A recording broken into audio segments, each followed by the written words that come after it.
Voltei para mais uma aula de geografia. Vamos então com essa aula, vamos concluir alguns pontos que ainda faltam ser explicados sobre os rios. Então pega teu livro, Apostila de Geografia, na página 14, 15. Também vou falar um pouquinho sobre a bacia sobre as bacias hidrográficas, que fica na página 16, porque é um ponto bem pouquinho, e eu então vou concluir esses 3 pontos hoje nesse vídeo, tá bom? Então vamos lá. Primeiro, como que os rios são aproveitados?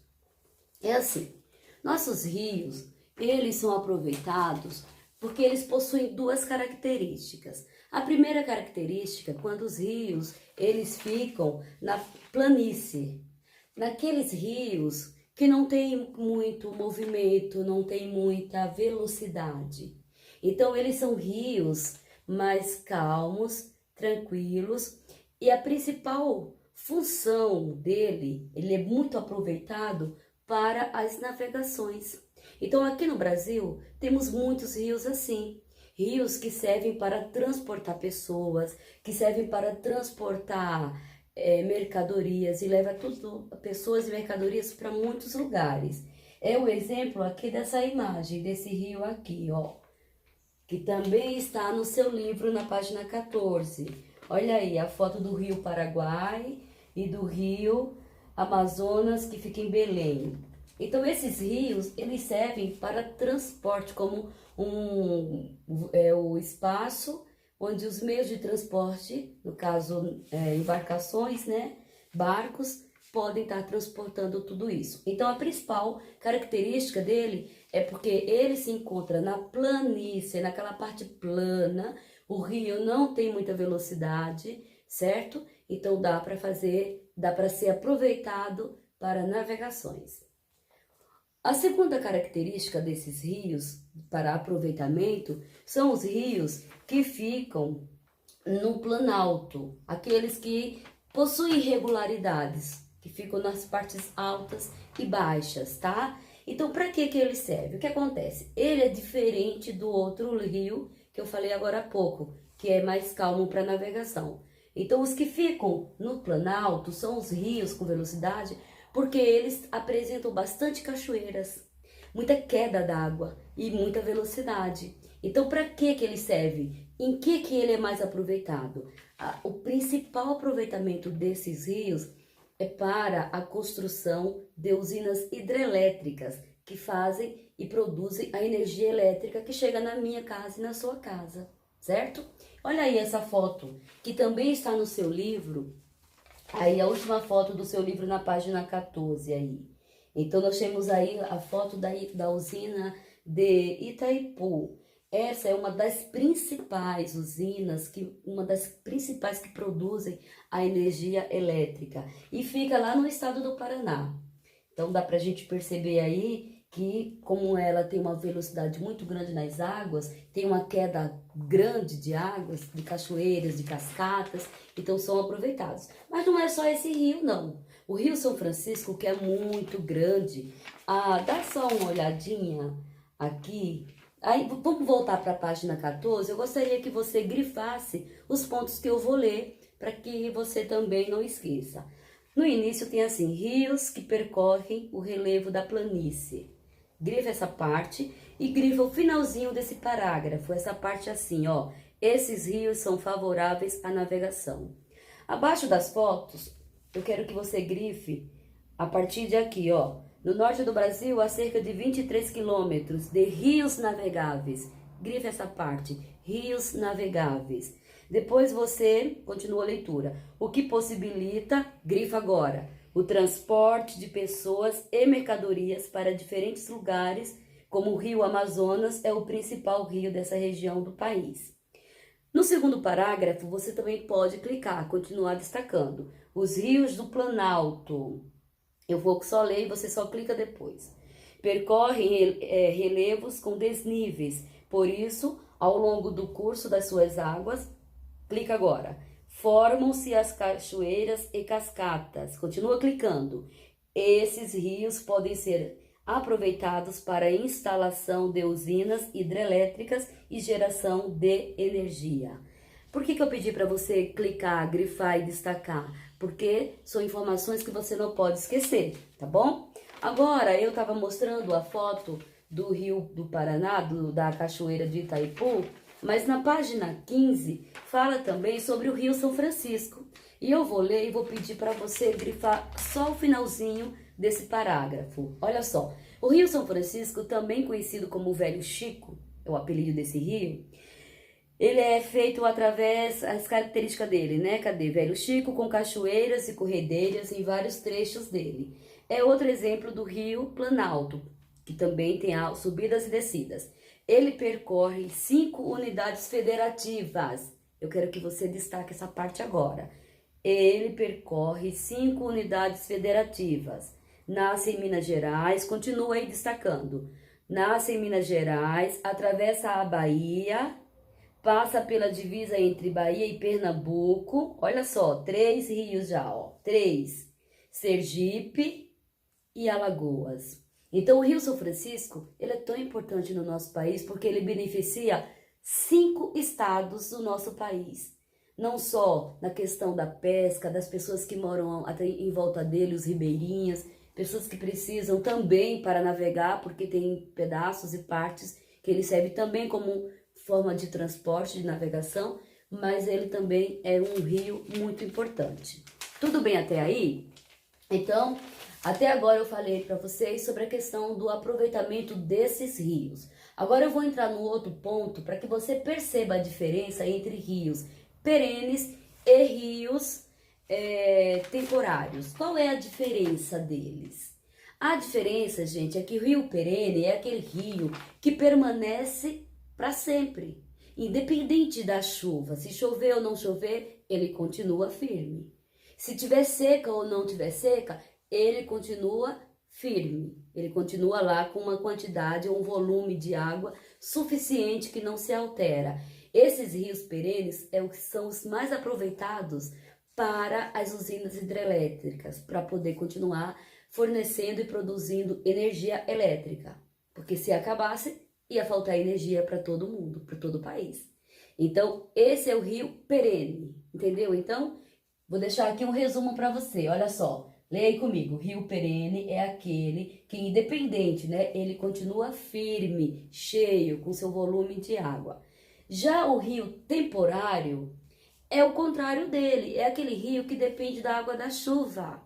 Se parar de chover, ele seca, certo? Também temos bastante rios temporários, mas aqui no Brasil nós temos a felicidade de ter aqui rios perenes, rios que estão ali nos beneficiando o ano inteiro, independente da chuva e da seca, tá bom? Então, olha aqui, rio perene e rio temporário. O nome já diz, temporário, não é um rio que a gente pode contar sempre, só temporariamente. Dúvida até aí? Não? Pega seu livro então e dá uma olhada nessa foto agora que eu estou mostrando.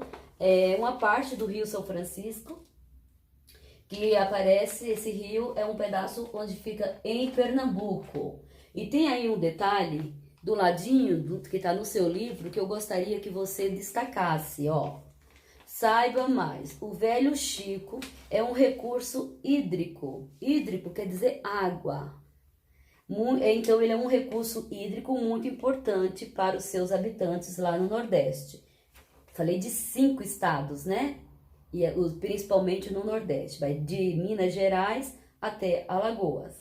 Ele serve como meio de transporte e serve também como fonte para energia elétrica. Então o Velho Chico é um rio danado de bom, porque nos ajuda das duas formas. Ele é aproveitado pelas duas formas, como eu expliquei anteriormente. Então, essa é a foto dele, que também está na sua página 15, certo? E aí começa um exercício na página 15, termina na 16, que você vai fazer para a gente fazer a correção hoje, na nossa live à tarde. Mas eu quero falar a última coisa sobre a bacia hidrográfica.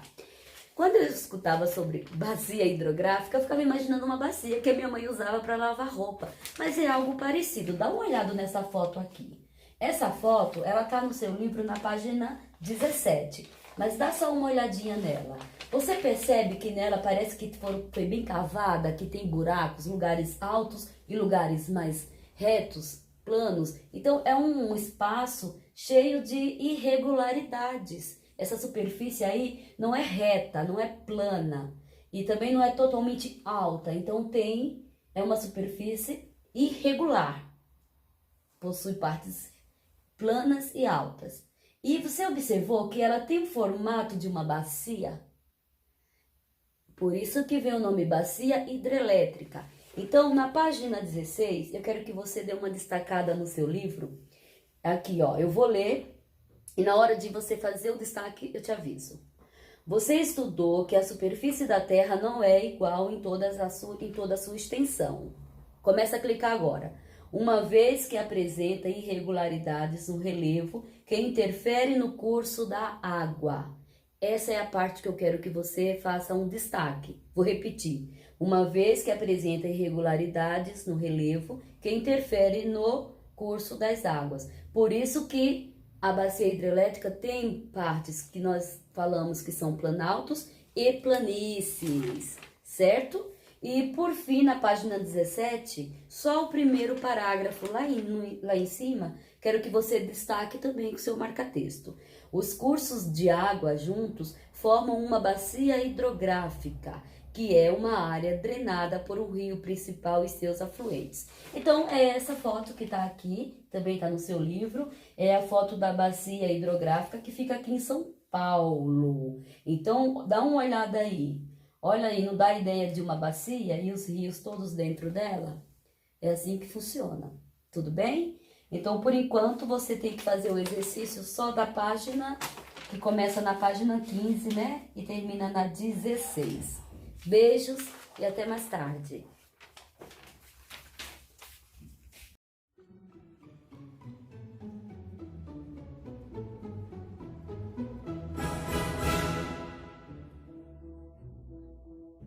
O Brasil possui inúmeros rios. Os rios são compostos por água doce, e a abundância desse recurso destaca o nosso país como um dos maiores reservatórios de água do mundo. A maior parte dos rios é perene, nunca seca totalmente. As águas fluviais desaguam no mar, porém podem desaguar também em depressões no interior do continente ou se infiltrarem no solo. A hidrografia brasileira é utilizada como fonte de energia. Bacia Hidrográfica Amazônica é a maior bacia hidrográfica do mundo. Quando entra no Brasil, passa a se chamar Solimões e, após o encontro com o Rio Negro, perto de Manaus, recebe o nome de Rio Amazonas. A Bacia Amazônica está localizada em uma região de planície e tem cerca de 23 mil quilômetros de rios navegáveis, que possibilita o desenvolvimento do transporte hidroviário. A navegação é importante nos grandes afluentes do Rio Amazonas, como o Madeira, o Xingu, o Tapajós, o Negro, o Trombetas e o Jari. A bacia hidrográfica do Rio São Francisco, seu principal rio é o São Francisco, com 3.160 quilômetros de extensão. É o maior rio totalmente brasileiro e percorre 5 estados, Minas Gerais, Bahia, Pernambuco, Alagoas e Sergipe. Além disso, é fundamental na economia da região que percorre, pois permite atividade agrícola em suas margens e oferece condições para a irrigação artificial das áreas mais distantes, muitas delas semiáridas. A bacia hidrográfica dos rios Tocantins e Araguaia é a maior bacia localizada inteiramente em território brasileiro. Seus principais rios são o Tocantins e o Araguaia. O rio Tocantins, com 2.640 km de extensão, nasce em Goiás e desemboca na foz do Amazonas. Parte de seu potencial hidrelétrico é aproveitado pela usina Tucuruí, no Pará. O rio Araguaia nasce em Mato Grosso, na fronteira com Goiás, e une-se ao Tocantins no extremo norte do estado do Tocantins. A bacia hidrográfica do Rio da Prata tem origem no encontro dos rios Paraná, Uruguai e Paraguai, na fronteira entre Argentina e Uruguai. Esses rios são os principais formadores dessa bacia. O rio Paraná nasce da junção dos rios Paranaíba e Grande. na divisa do Mato Grosso do Sul, Minas Gerais e São Paulo. Apresenta o maior aproveitamento hidrelétrico do Brasil, abrigando, por exemplo, a usina de Itaipu. A bacia hidrográfica do Atlântico Sul é composta de várias pequenas e médias bacias costeiras, formada por rios que desaguam no Oceano Atlântico. O trecho norte e nordeste engloba rios localizados no norte da bacia amazônica e aqueles situados entre Foz do Rio Tocantins e a do Rio São Francisco. Entre eles está o Rio Parnaíba, na divisa entre o Piauí e o Maranhão, que forma o único delta oceânico das Américas. Entre a foz do Rio São Francisco e a divisa do Rio de Janeiro e de São Paulo, estão as bacias do trecho leste, nas quais se destaca o Paraíba do Sul. O rio Tietê também está ligado a um importante ciclo econômico da história do Brasil, pois ele atravessa todo o estado de São Paulo, e foi muito importante na época da expansão territorial. Hoje é o rio mais poluído do Brasil, mas existem ações ambientais que buscam a despoluição do rio Tietê no futuro.